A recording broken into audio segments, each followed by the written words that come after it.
guys, welcome back to my YouTube channel, and thank you so much for tuning in to part 3 of this adoption series. So this particular video is going to cover the adult adjustments that were necessary after completing college and pretty much starting my full-on adult life. So first things first, after college, I did immediately go back home, but my plan was to relocate to Charlotte, North Carolina in August of that year. So initially, I moved to Charlotte to start grad school at UNC Charlotte.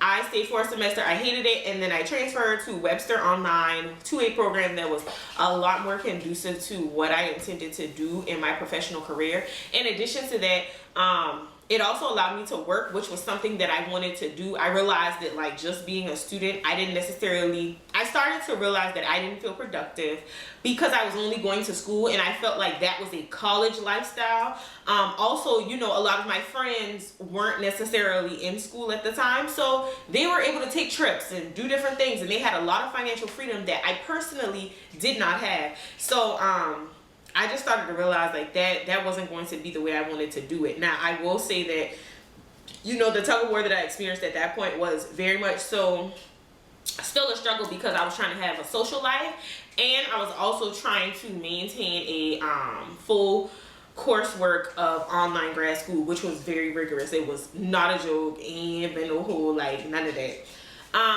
So, you know, adjusting to moving was difficult for me. And this is also a personal struggle that I never really had a conversation with anyone about. So, you know, there are those memes on social media that talk about, like, you know, if you want to know how strong you are, move away from all your family and friends and your full support system. And so it wasn't even like a financial thing for me. It was just more so about finding my way. I felt like some of the dynamics of me moving here were just a little difficult, just in relation to like, I had very few friends here. I didn't really have any family here. And the few friends that I did have, they lived far away. And so it was also an adjustment for me to realize that like 20 minutes anywhere, or 20 to 25 minutes in any direction in the city is about normal for you to go to like hang out with your friends or anything like that. It was also an adjustment to get used to like going downtown and having to park in a parking deck versus pulling up to like a social spot and just being able to park. The culture was different. Obviously, it's big city vibes. I had to adjust to that kind of setting. Also, I think like it required me to revisit that feeling alone thing. I didn't really have someone that for sure, I just want to come sit around you, and really about like nothing else. I don't need nothing from you, you know, that kind of thing. I didn't have that kind of thing like that. Just want to hang out spirit. I didn't have that in anyone. It just required a lot of effort to like be present with other people. In addition to that, I think I was going through the process of hating that grad school program that I was in, and it just really made it difficult for me because it was just, the work environment was a little different too. I was working in mostly a predominantly white environment, and so sometimes, you know, I think that was like my first true encounter with sometimes black women can be misinterpreted because of the way that we present ourselves. It has nothing to do with anything that we've really done. It's just a matter of like, sometimes, you know, in a predominantly white environment, sometimes people will say something and you can say it the exact same way, but now it's wrong for you to say it or do it. And it's really not a racial thing. I think it's more so about cultural differences and how we present ourselves and how we communicate and stuff like that. So that was a tough one for me too, and I removed myself from that. Now beyond that, you know, I was in grad school and I got a job, but it wasn't really a job I liked. I hated it. And you know, again, like I told you guys before, I was the person that a lot of people always expected to do well, excel, and be great. And so it wasn't that I wasn't doing those things. I just knew for myself that I wasn't doing what I wanted to do. And so it was increasing my level of unhappiness. But I kind of like compartmentalized it because I realized that I am in grad school right now. This is just for me to get through grad school because I need something that's going to work for me to like, you know, get off, go to work and get off at a certain time, have a clear understanding how long it take me to get home, you know, just normalcy of certain things. I need the weekends off. I need this, I need that. And so it was just like the normal, I feel like, millennial woes of graduating from college and that kind of thing. I think the thing that stood out for me then was just that increased lack of support. Like the lack of support that I had in college, it kind of increased because now you're grown. So people expect so much more from you. And I think like once I really got myself alone and I moved here, I think the kinds of thoughts of like, what if I actually knew my biological family? What if they could be an extended support system for me? What if I'm actually friends or associates with my blood and I have no idea about it?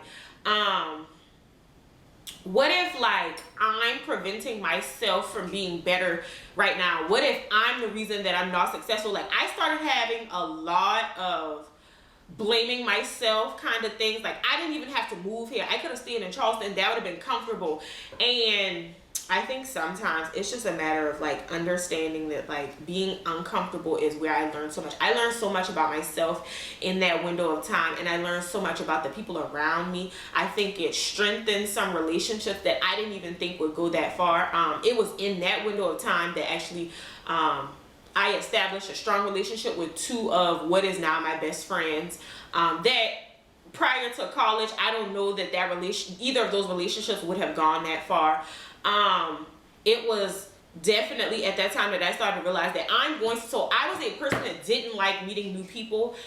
Becoming an adult taught me that I'm going to have to let that go a little bit if I intend to have any level of a community or support system here, or friends in general. And so, I want to do things, I want to find like-minded people, and that kind of thing. And so honestly, I feel like this feeling alone, the increased sense of that lack of support is what pushed me into growing and learning so much about myself, and just learning about the presentation of who I am and how it impacts other people. I think for a long time, the presentation of who I was fine because that was my normal, comfortable environment. Then once I moved out of what was comfortable for me, I realized that, people don't know me. And people will make all kinds of assumptions about me just based on how I present myself. I might not ever even say anything, just how I present myself. And if you know me personally, then you know that I am a person that has like a pretty stoic presentation. It's not a whole lot of grins when you meet me. I mean, I'll be nice. Hey, how you doing? I might not have a whole lot to say. It really depends on the environment too, and just if I'm in my element or not. But I just started to realize certain things about the kinds of impressions that I leave on people, the way that I present myself, the way that I intend to present myself versus the way that people interpret it. Even understanding that I can't change anyone's interpretation of their experience of me, and I have to be okay with that. Just really like understanding that like people are people during this time frame of like just growing into myself. And so, let's take it further. We're getting beyond grad school. We're graduating from grad school, and now we are furnishing apartments and that kind of thing. And now we're into like now it's grind time. Now I'm looking for a job in my field. And I'll be honest with you. So I graduated from grad school in 2014. I didn't land a role that I would consider extremely specific to my area of expertise until 2019. So for 5 years, I worked in different capacities that definitely probably gave me a plethora of skill sets to be able to execute that role. But that's the role that really allowed me to apply all the knowledge and practices that I have mastered from an educational standpoint, and just do it that way. Now, some of it I was doing indirectly, but at some point you really just want to be directly in your field, fully engulfed in doing what it is that you want. So I want to be clear about what happened in that 5-year period. So from 2014 to 2019, my now husband, then boyfriend, he actually moved to Charlotte during that time. We moved in together. So I also, let's branch that off. I learned so much about being in a relationship with a man. And I'm not saying that he wasn't a man when we were in college, but there's so many different things that happens between those 4 years that you're in college and the years that follow. So be clear, we graduated from college in 2012. So we didn't really live in the same city for the first time outside of college until 2014. So that's exciting. That's new. I haven't had you at my fingertips 100% of the time in about 2 years. So I'm excited about that. In 2015, we then decided to move in together. And I'll be honest with you, that was initially, it was a rough patch because it was an adjustment. It's very different when you can go home and I can go home. I get on your nerves, bye. Whatever, you get on my nerves, bye. You know, those kinds of adjustments. In 2016 is when he proposed. And then crazy enough, I feel like a lot of different life experiences happened for us. You know, growing pains of having a job and hating it. He went to grad school during that window of time as well. It was just a lot of us growing up. And so when you're cultivating a relationship with your significant other and you're growing up and learning about yourself at the same time, you know, it heightens the intensity of your awareness of certain things. When you live in a house with a man, you start to realize so many differences in how you were reared, and just even the parental approach of raising a man and raising a woman and just that kind of thing. The things you like, the things you don't like. So I learned so much about myself and I learned so much about my partner during that time frame. And then in 2018 we actually got married, and then in 2018 he ended up getting a new job shortly after we got married, and then I got a new job in 2019. So now we're really in that comfortable professional space and things seem to be going well for us. But you have to understand that it didn't start that way. And so the difficult things of us just trying to figure out life and that kind of thing, a lot of the implications of adoption came up in that realm of the world. I'm a strong Black woman that is independent. So adjusting to the dependency of depending on my man was something that's difficult for me. I grew up in a single parent family household of a Black woman who told me that I didn't need a man to do anything. I don't need to depend on a man. I could do everything myself. So imagine being reared in that kind of environment and then being the person that ends up getting married to a man that very much wants me to depend on him. So there were just a lot of nuances of relationships. I start to have friendships with people that I otherwise normally wouldn't be in a relationship with, and even up until like the present time, I'm normally not a person that like hits it off with people pretty quickly, and now we're like the best of friends. That normally doesn't happen. So that started happening for me, and it just started to get easier for me to do a lot of things. In the last like 2 years, I feel like I have made a lot of genuine connections with people. I have really been open and honest with myself and with other people, and I think the transparency of who I am is why. But what I want to mention here is becoming an adult allowed me to be less guarded. Now, I'm not going to say that I'm not guarded at all currently, but I at least know that I'm a little bit more open and honest with myself, with other people, and transparency is something that I really chase. I want to be open and honest with you, and I want you to do the same for me, because I feel like the growth of who I am as an adopted child is directly connected to the fact that I keep it real with everybody I come in contact with. And that's actually something that I pride myself on, that you ain't never got to question how Jess feel. For the most part, Jess gonna keep it real with you 1,000 times over. The other thing that I wanted to talk about is in this realm of becoming an adult, as an adopted child, I promise you there is an intense awareness of the disconnect with family connections for me. You know, moving away and establishing your own life that's separate from what you call home, like back home. It is so easy for you to get engulfed in your world that you don't really realize how disconnected you are from like your family. And I think the thing that brought it back to my awareness in the last couple of years is just, you know, spending time with my friends in what I call my community or my family or my village in Charlotte where I live. You know, their family becomes an integral part of our lives. I have met so many of my friends' family. I have, you know, gotten really cool with them and that kind of thing. So like when they come around, they looking for me. You know, like my pasta salad is the dish that people mama be asking about, okay? But anyways, that is exciting for me because I love grown people. I don't know what it is. It's probably because I was reared by old people. So I love the presence of grown people. And what I unfortunately have realized is like my family just is not going to be the family that's present for that kind of stuff. And it sucks because I don't have those kinds of relationships. And even the people that I've had relationships with as a child, two harsh realities. A lot of them are dead now. And even the people that might not be dead, the relationship that we might have had when I was a child, we don't have now. And that is really unfortunate. And when I say family in this sense, I do mean my mother that adopted me, her family. Of course, the people that I define as family or my village, those people I have a relationship with. But it's just not the same. Like, I love cookouts. I love family gatherings. My mama, on the other hand, she ain't really extremely social like that. So that's not her thing.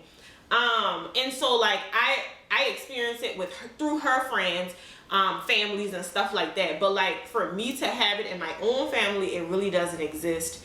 And the one thing that I would just challenge anyone that is adopting a child, the parent of an adopted child currently, the family or friends or dating even an adopted child, the one thing I think I want to magnify, as that person becomes an adult, they will become so much more aware of the lack of family or the necessity for the presence of the understanding and feeling of family that they may or may not have, depending on what family they were adopted into. So just make sure that you do everything in your power to like instill that concept in family. Thankfully for me, I am married into a family that really values family, and I love that because it's not something that I have in close proximity to me in relation to like the ideal titles of family. So like aunts, uncles, cousins, and that kind of thing, or grandparents even. So please make sure that you do that, because I feel like for myself, that was like a hard thing for me to get over. Like, no, my cousins will come to Charlotte and they won't even hit me up because we don't have that kind of relationship. Like, I'm not mad. It's just more so we don't hang out, we don't kick it, we don't talk. There's not that connection.